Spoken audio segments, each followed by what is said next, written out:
기독교 신앙에는 여러 가지 역설이 존재합니다. 죽으면 많은 열매를 맺는다. 그러니까 한 알의 미랄이 죽지 않으면 한 알 그대로 있고 죽으면 오히려 많은 열매를 맺는다. 자기를 낮추는 자는 높아진다. 오히려 높아지려고 하는 자는 낮아질 것이다. 이런 것들이 신앙의 역설이죠. 패러독스. 그 중에 대표적인 역설 중 하나가 오늘 본문에 나오는 역설입니다.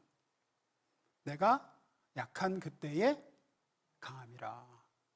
내가 약하다고 하는 그때가 내가 제일 강한 때다.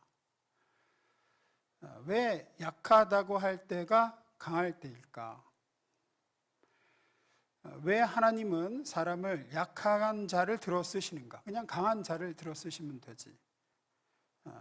왜 하나님은 바울을 약하게 만드셔서 그 다음에 강하게 쓰실까? 그냥 강한 상태로 강하게 쓰시면 안 될까? 오늘 이 얘기를 좀 나누려고 그러는데요. 바울은 이렇게 얘기하죠. 고린도전서에서 이렇게 얘기합니다. 26절입니다. 형제들아 너희의 부르심을 보라. 육체를 따라 지혜로운 자가 많지 아니하며 능한 자가 많지 아니하며 문벌 좋은 자가 많지 아니하도다. 무슨 얘기입니까? 너희들은 다 대부분이 강한 자다 약한 자다. 약한 자라는 거예요. 약한 자다. 너희들은 다 약한 자다. 별볼로 없는 사람들이다. 27절. 그러나 하나님께서 세상에 미련한 것들을 택하사 지혜 있는 자들을 부끄럽게 하시려고 세상에 약한 것들을 택하사 강한 것들을 부끄럽게 하려 하시며 28절. 하나님께서 세상에 처한 것들과 멸시받는 것들과 없는 것들을 택하사 있는 것들을 폐하려 하시나니. 이렇게 한 절씩 따로 띄울 거면 PPT를 할 이유가 없는데 이렇게 한 절씩 따로 띄우나요? 이 얘기는 무슨 얘기냐면 하나님이 약한 자를 좋아하셔서 약한 자를 택하셨다는 게 아니라 약한 자의 그 마음 자세를 기뻐하신다는 거죠.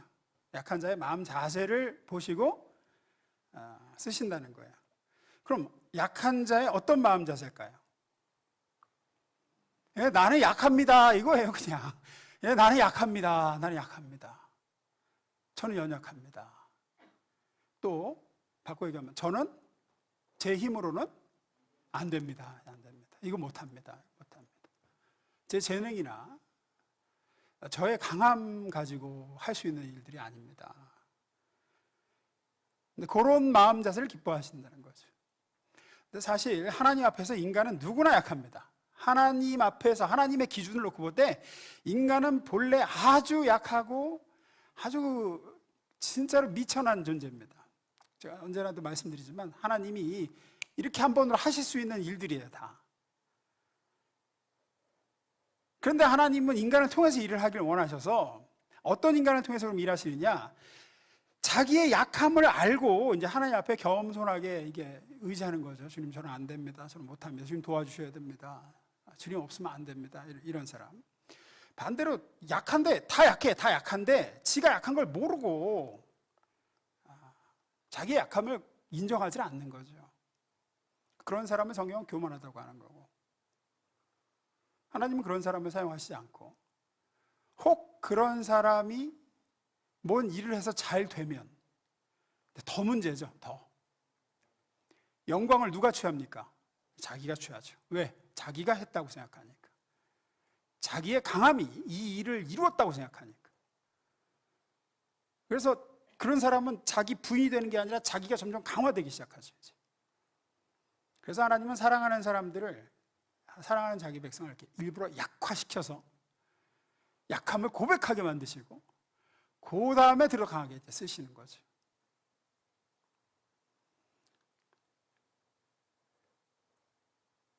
그래서 오늘은 이거 한 가지 얘기하려고 합니다.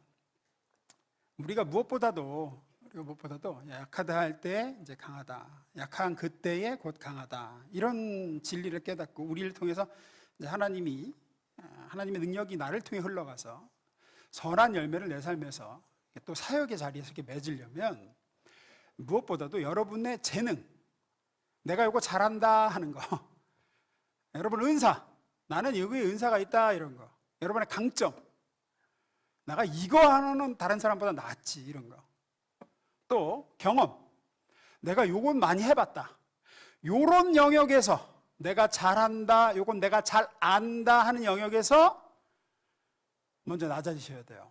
거기서 여러분은 약함을 고백하시고 하나님을 그 부분에서 먼저 철저히 하나님을 의지하는 훈련을 좀 하셔야 됩니다. 어느 목사님이 자기 멘토 되는 선배 목사님한테 지금 물었다 그러죠. 선배님, 제가 하나님을 철저히 신뢰하고 하나님을 의지하는 마음을 잃어버리지 않으려고 그러면 제가 어떻게 해야 되겠습니까? 뭐 예상되기로는 기도를 더 해라, 말씀을 더 묵상해라, 철저히 예배생활 해라, 뭐 이렇게 나올 것 같은데 이제 의외의 대답이 나왔다 그러죠. 너 자신의 타고난 재능과 강점을 조심해라.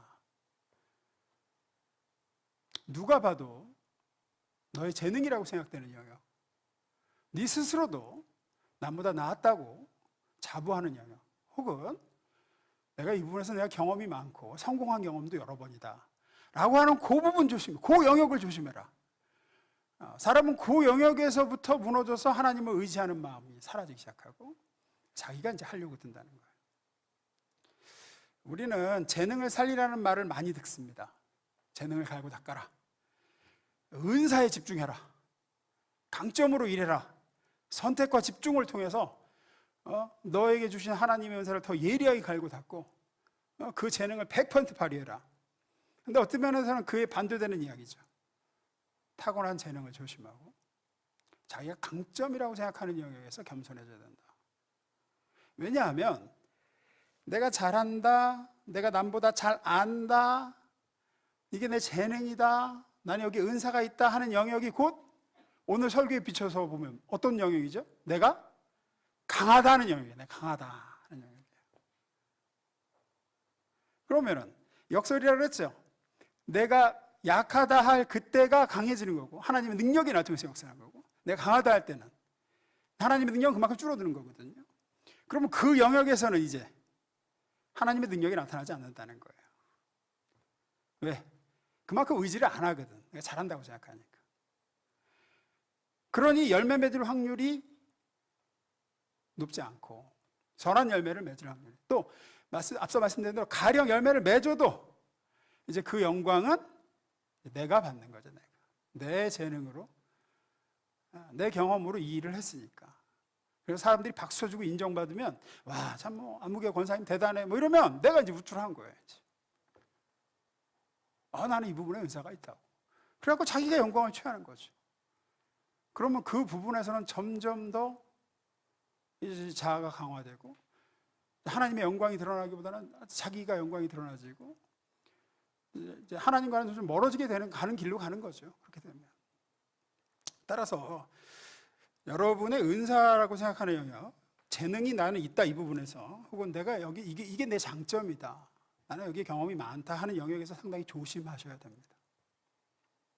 하나님이 주신 것임을 철저히 자각하고, 혹여 작은 열매라도 거기서 맺었다 그러면 지금 영광을 내가 지금 취하고 있지 않는지는 좀 늘 살피면서 자기 부인이 돼야 될 영역의 첫 번째가 그 부분인 줄 아셔야 돼요. 우리는 목사도 마찬가지죠. 저도 마찬가지입니다. 저는 가르침이나 이런 말하는 은사가 있잖아요. 이 부분에서 그러기가 상당히 쉽습니다. 정말로. 제가 자기 부인을 해야 될 1호 영역은 이 내 은사적인 영역이에요.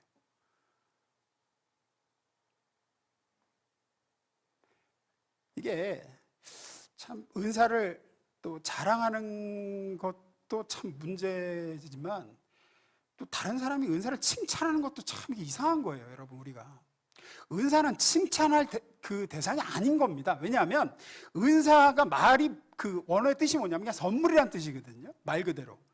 그래서 여러분 은사 여러분이 노력해서 받았습니까? 그냥 받았습니까? 그냥 받았다고요. 아니 그냥 받은 걸 내 것인 것 마냥 자랑한다는 것도 웃긴 거고, 또 주변에서 그걸 가지고 그 사람을 칭찬하는 것도 웃기는 거예요. 하나님이 주신 선물인데 그거 가지고 이제 교회를 섬기고 공동체 섬기라고 주신 건데 아무 노력이나 공로 없이 받은 선물인 은사를 가지고 그 사람을 칭찬하는 거는 조심해야 되죠. 그러니까 우리도 어쨌든 그래서 하나님은 성경을 쭉 보면 때때로 자주 특히나 사랑하시고 앞으로 귀하게 사용하시고 크게 쓰시려고 하는 하나님의 사람들일수록 하나님은 그 사람의 재능이나 그 사람의 강점이나 그 사람의 은사를 어떤 면에서 제대로 발휘하지 못하도록 제한하시고 약화시키는 때가 많아요. 기껏 그런 재능을 주셔놓고 그런 은사를 주셔놓고 그걸 못 발휘하게 묶어놓으실 때가 있어요. 어떤 기간을 정해두시고 혹은 막 사도 바울이 오늘 뒤에서 하는 게 바울의 표현에 따르면 가시를 꽉 찔러 놓으시고 제대로 이제 못 쓰게 하시는 거죠.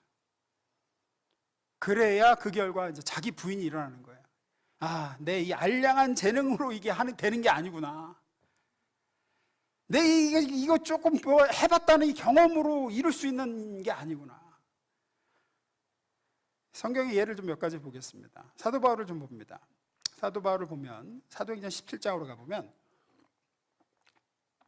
사도 바울이 아덴, 그 아테네라고 하죠. 그리스의 수도. 그 아테네에서 이제 복음을 전합니다. 복음을 전하는데 사도 바울의 강점이 뭐죠? 학문적으로 대단히 뛰어납니다. 학문적으로 대단히 뛰어난 사람이에요. 그 당시 학식이 높고 굉장히 철학에도 헬라 철학에도 정통하고 구약에도 정통하고 그래서 사도 바울의 어떤 이런 편지들이라 보면 대단한 학식이 정말 특히나 로마서 같은 거 보면 어떤 때는 한 문장이 한 페이지가 다 한 문장이에요. 그러니까 마침표가 안 찍혀요. 그냥 계속 연결 결론은 저 뒤에 가서 나요. 근데 그만큼 대단한 논리력을 가진 사람입니다. 그게 이제 바울의 재능과 어떻게 보면 이제 강점이죠. 근데 그거를 10분 발휘해서 설교한 설교가 아덴에서의 설교예요. 성경에 기록된 바울의 설교 중에서 잠깐만 봅니다. 뭐 다 볼 수는 없으니까 17장 23절 읽어봅니다. 시작.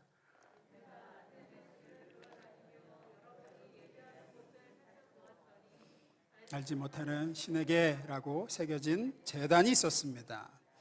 여러분은 미처 알지 못한 채 예배해온 그분을 이제 여러분에게 알려드리겠습니다. 이게 설교의 서문이었어요. 그리고 그 뒤로부터 쫙 설교해 나갑니다. 설교 전문이 성경에 기록되어 있지는 않지만 대충 들어보면 바울의 학식이나 어떤 당시에 이게 아테네가 지금도 그렇지만 뭐 그 당시에는 말할 것도 없이 철학의 중심지다 보니까 굉장히 어떤 철학적이고 사변적인 설교를 해요. 지적인 기교가 넘쳐요. 그래서 이제 그렇게 설교 나와서 결과가 어땠느냐? 32절, 33절 메시지를 봅니다. 근데 결론은 가서 이제 사도 바울이 부활에 대해서 얘기했단 말이야. 죽은 자들 가운데서 하나님이 살리신다. 그 말에 듣던 사람들이 두 부류로 나눠졌다. 바울을 비웃고 조롱하며 떠나간 사람도 있는가 하면 다시 들어봅시다. 우리는 더 듣고 싶소 하고 말하는 사람도 있었다. 믿겠다는 사람은 없었어요. 그 다음 구절에 보면 믿겠다는 사람이 있긴 있었는데 영어 성경에 보면 a few men, a few라는 표현이 영어에 쓸 때 언제냐면 이렇게 손가락에 꼽을 때 얘기해요. 꼽을 때. 아시겠지만 에베소나 고린도나 베레아나 데살로니가나 가는 데마다 큰 부흥이 있었고 교회들이 세워지죠. 하다못해 유대인 남자가 없어서 회당이 없어서 빨래터에 가서 설교했던 빌립보에서도 교회가 세워지거든요. 근데 아덴은 교회가 세워지질 못해요. 이래서 열매가 없었어요. 이 큰 도시 그리스의 수도 아테네에서 교회가 세워지지 않습니다. 사도 바울이 나름대로 피드백을 했겠죠. 내가 아덴에서 왜 안 됐을까? 여기서 왜 실패했을까? 이유가 뭔가? 하고 분석하고 그 다음에 간 곳인 고린도에서 이런 얘기를 합니다. 고린도전서 2장 1, 2절입니다. 읽어보겠습니다. 시작.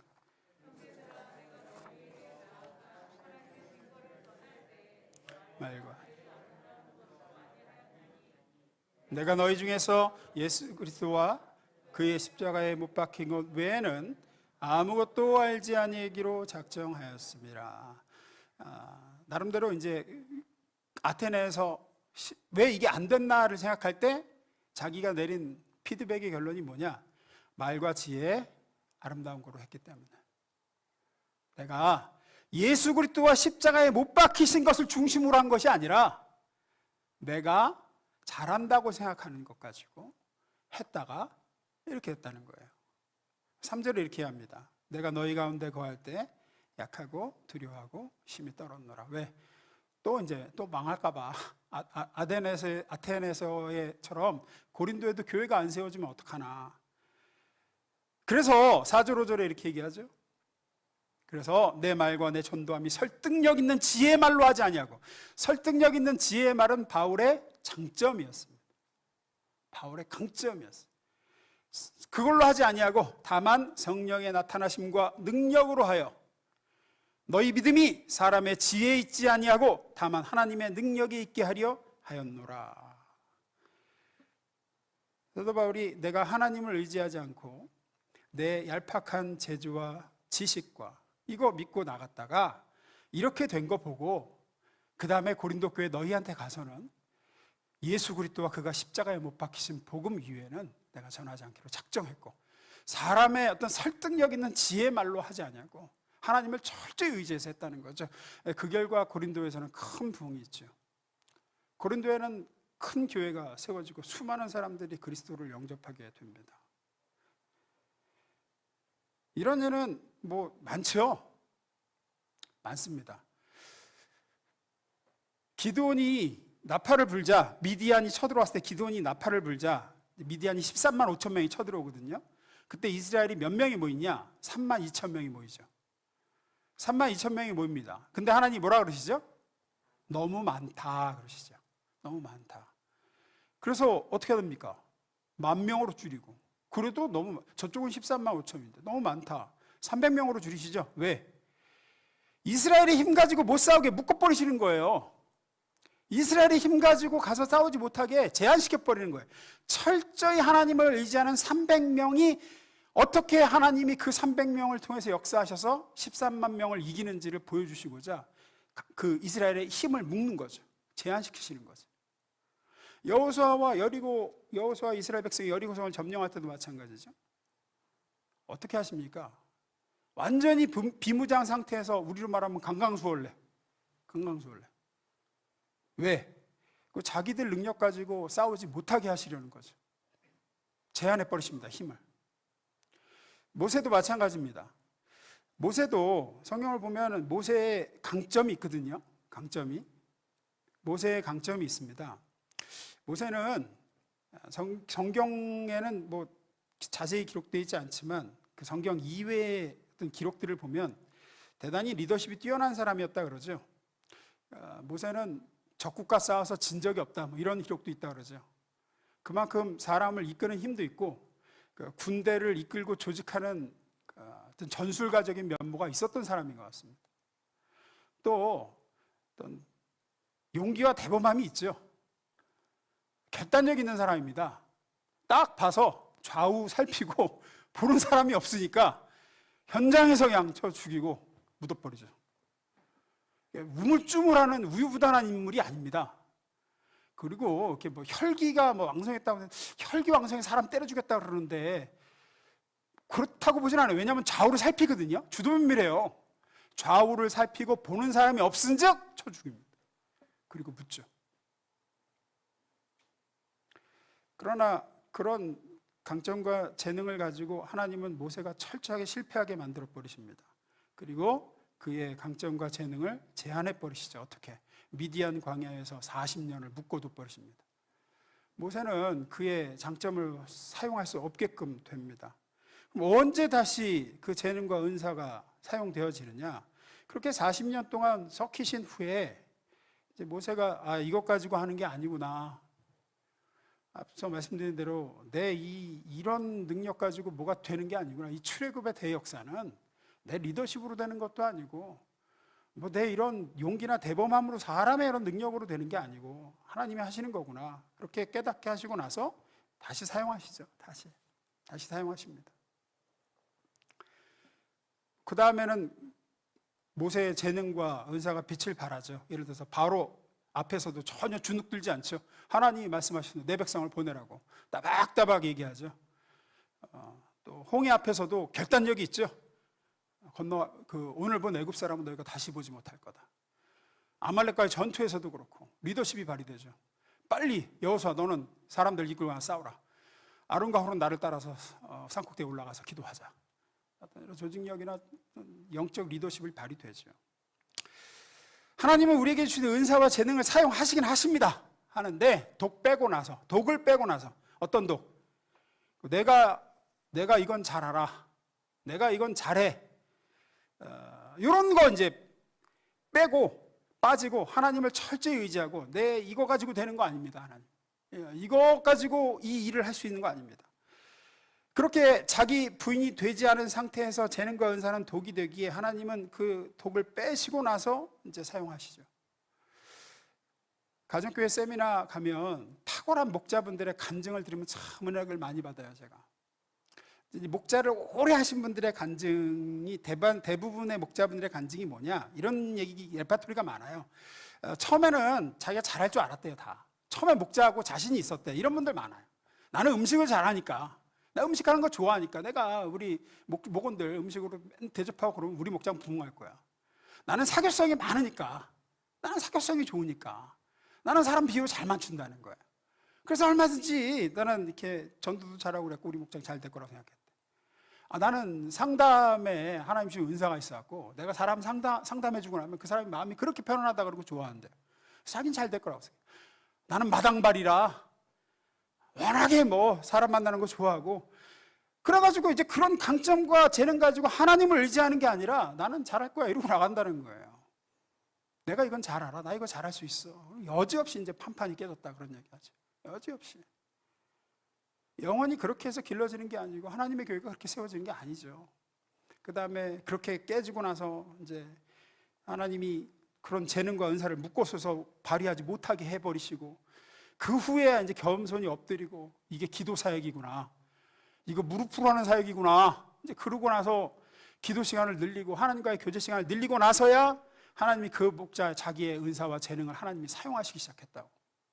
그 다음에 하나님이 나를 통해서 일을 하시기 시작하더라. 이런 간증 정말 많습니다.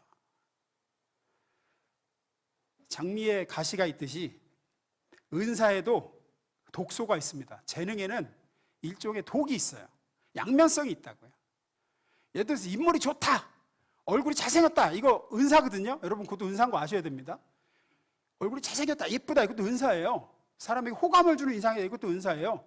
근데 거기에 독이 있죠. 그래서 무슨 얘기합니까? 무슨 값 한다 그러죠? 얼굴값 한다 그러죠? 그게 이제 잘못 가면 그렇게 가는 거예요. 잘못 가면. 말 잘한다. 말 잘하는 사람이 말 실수가 많습니다. 독소가 안 빠지면 그렇게 됩니다. 오히려 악한 병기로 이용돼요.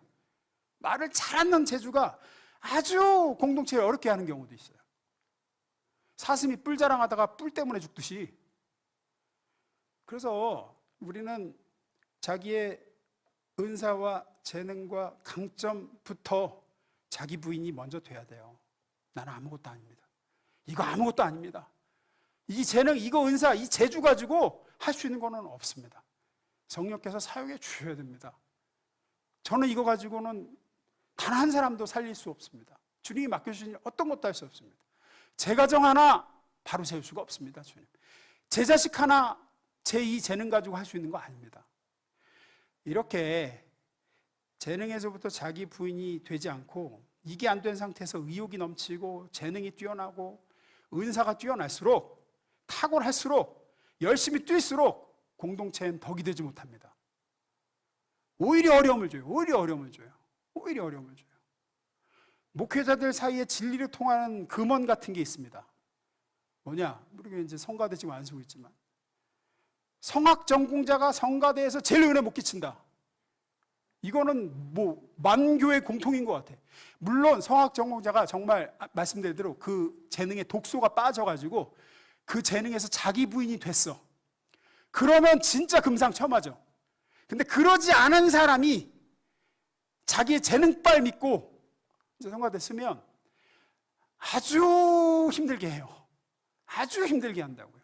성가대 전체를 힘들게 하는 경우도 있고, 자기만 잘났다고 막 부른데 은혜는 하나도 안 흘러가고. 또 이런 얘기 있어요. 학교 선생님이 교회학교 교사 되면 제일 문제 많이 일으킨다. 왜? 자기를 의지하거든요. 내가 잘한다는 거예요. 나는 교육의 전문가라는 거야. 저도 많이 봤어요. 학교에서 자기가 뭐 이거 안 해본 게 아니래. 뭐 이거보다 더 큰 뭐 수련회 때 보면은 뭐 캠프 뭐 준비할 때 성경학교 준비할 때 보면 이거보다 훨씬 더 큰 것도 학교에서 해봤대. 그럼 뭐해? 애들을 변화 한 명도 못 시켜요. 애들이 변화가 안 돼요. 그러면서 그 공동체는 굉장히 어렵게 만들어요. 왜? 그 자신을 의지해서 그렇습니다. 자기의 그 알량한 재능과 경험을 신뢰하고 교만해지기 때문에 그렇습니다. 내가 강하다 하기 때문입니다. 그러니 하나님의 능력이 그를 통해서 나타나지 않습니다. 오히려 좋지 않은 영향력만 흘러갑니다. 모든 스포츠에 항상 하는 말이 있죠. 야구든 골프든 뭐 복싱이든 수영이든 모든 스포츠에서 밤낮 해설자들이 하는 말이 있죠. 저 선수 힘이 너무 들어갔어요. 안 들어보셨어요? 저 선수 힘이 너무 들어갔어요. 힘을 좀 빼야 돼요. 저렇게 뭐 힘이 들어가면은 안 되죠. 뭐 힘 들어가서 저래요. 뭐 이러고 그러잖아요. 축구에서도 뻥 차는데 위로 뿌린 거라. 힘이 너무 들어갔어요. 지금 힘을 빼야 돼요. 뭐 이런 얘기하죠. 어떤 면에서 우리 신앙생활과 주를 위한 헌신에서도 마찬가지입니다. 여러분의 재능이라고 생각하는 영역, 여러분이 잘한다고 하는 곳에서 자기 부인이 돼야 돼요. 힘을 빼야 돼요. 내 힘이 빠져야 돼요.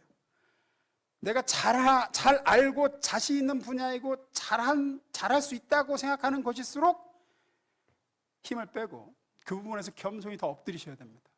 이거 가지고 하는 거 아닙니다. 길게 말씀드렸지만 정리하면 이렇습니다. 이제 또 사역 박람회를 하고 여기 계신 수요예배 나온 분들은 대부분 목자이자 팀장이자 부장이자 어떤 팀에서든 리더의 역할을 맡게 되실 텐데 여러분이 조금이라도 남보다 잘한다고 생각하는 거예요. 혹은 예전에 해봤다고 해서 잘 안다고 생각하는지 은사라고 생각하는지 나 이거 잘 안다 잘 한다 하는 영역에서 그거 다 강하다고 하는 겁니다. 지금 그 약해지셔야 됩니다. 그거 가지고 할 수 있는 거 아무것도 없습니다. 교회에서는. 그 부분에서 철저히 다 엎드려지고 하나님 의지하시고 여러분이 어떤 사역에서 헌신하시든지 그거 무릎으로 하셔야 됩니다. 하나님 의지하시고 하나님의 도우심 없이는 아무것도 안 됩니다. 주님 우리 팀 다 친해서요? 안 됩니다. 그렇게 생각하면은 그 부분에서 반드시 문제가 발생합니다. 말씀 마무리 짓겠습니다. 오늘 본문 7절 8절 보겠습니다. 읽어봅니다. 시작.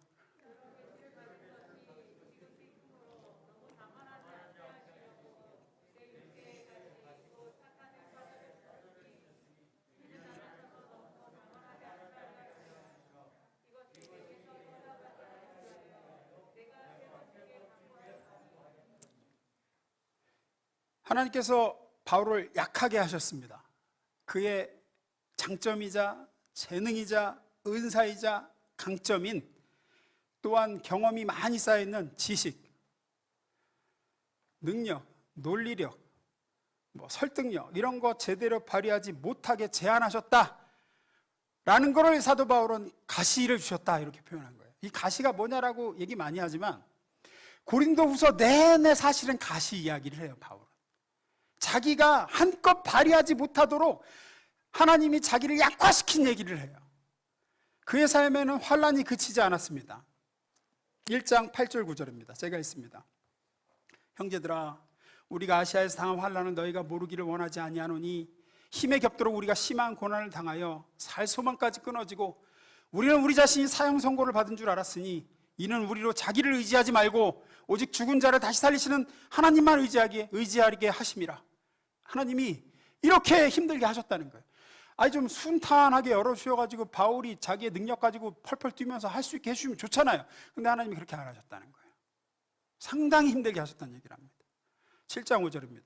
우리가 마게도니아에 이르렀을 때에도 우리 육체가 편하지 못하였고 사방으로 환난을 당하여 밖으로는 다툼이요 안으로는 두려움이었노라. 이게 바울이 얘기하는 가시들이에요. 다 바울의 이 고린도까지 오기 전에도 이 굉장히 많은 사역의 경험들이 있잖아요.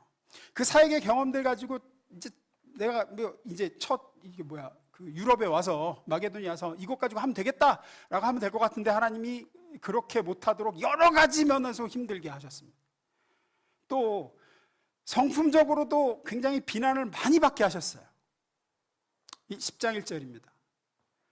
여러분을 자주 대하면 비겁하고 떠나 있으면 대담하다는 나 바울이, 지금 바울이 자기 얘기를 뭐라고 하느냐, 니들이 나에 대해서 그렇게 얘기하잖아, 그 얘기예요. 그러니까 자기가 개척한 고린도 교회 성도들이 바울에 대해서 뭐라고 뒤에서 씹는 거예요. 지금 대면하면 비겁하고 떠나 있으면 대담한 놈, 이렇게 얘기한다는 거예요. 그러니 바울이 얼마나 마음이 힘들겠습니까? 10절은 또 이렇게 얘기합니다. 바울의 편지는 무게가 있고 힘이 있지만 직접 대할 때는 그는 약하고 말주변도 변변치 못하다고 말하는 사람들이 있습니다. 어디에? 고린도 교회에 있다는 거예요. 고린도 교회. 11장 6절, 나는 말재주는 별로 없는 사람이지만 지식이 모자라지는 않습니다. 자기 입으로 이렇게 얘기하는 이유가 뭘까요? 그것 때문에 비난하는 사람들이 있기 때문입니다. 설교는 별로야, 이렇게 가르치는 건 잘하고 글은 잘 쓰는데 설교는 사실 별로야, 이런 사람도 있다는 거예요. 육체적 시련도 많았습니다. 6장 5절입니다. 읽습니다. 시작.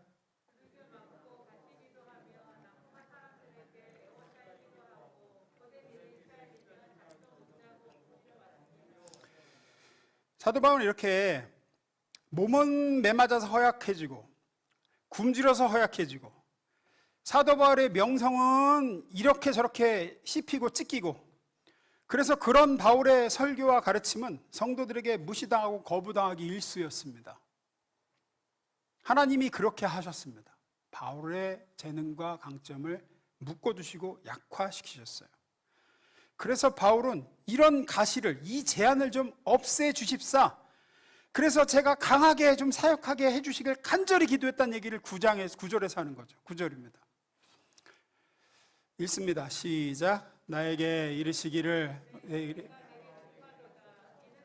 능력이 약한 데서 온전하여 짐이라 하신지라. 그러므로 도리어 크게 기뻐함으로 나의 여러 약한 것들에 대하여 자랑하리니 이는 그리스도의 능력이 내게 머물게 하려 함이라. 하나님이 뭐라 그러시다는 거예요? 내 은혜가 내게 족하도다. 왜? 그래야 네가 그 부분에서 자기 부인이 된다.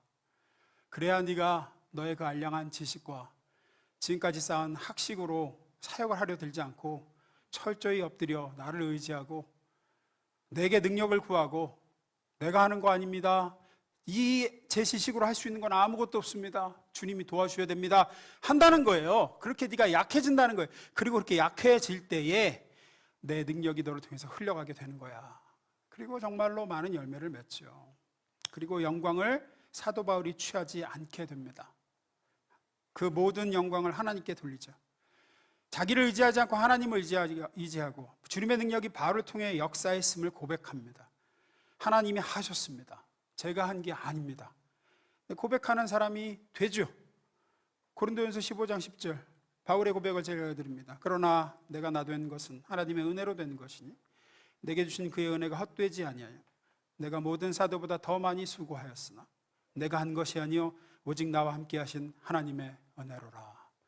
사랑하는 우리 수요 기도에 나오신, 사실 우리 교회 리더급들이시죠. 다 이제 올 한 해 또 사역이 시작될 겁니다. 하나님이 여러분을 이 교회에서 어느 사역에 부르셨든지 그 부르신 사역 그 자리에서 여러분에게 주신 은사가 있고 재능이 있고 분명히 강점이 있을 겁니다. 그러나 그것 가지고 되는 건 아무것도 없을 겁니다. 겸손히 그 영역에서 더 철저히 겸손하게 내려놓으시고 하나님을 의지하셔서 올 한 해 사역에 여러분을 통해서 선한 많은 열매가 교회와 가정과 또 여러분의 직장과 또 여러분이 사는 이웃에게 흘러가기를 주님으로 축원합니다. 그리고 이렇게 열매 맺었을 때 바울처럼 이거 제가 한 거 아닙니다, 하나님의 은혜가 나를 통해서 일하셨습니다 하게 되는 복된 성도, 그리고 올 한 해 될 수 있기를 축원합니다. 기도하겠습니다.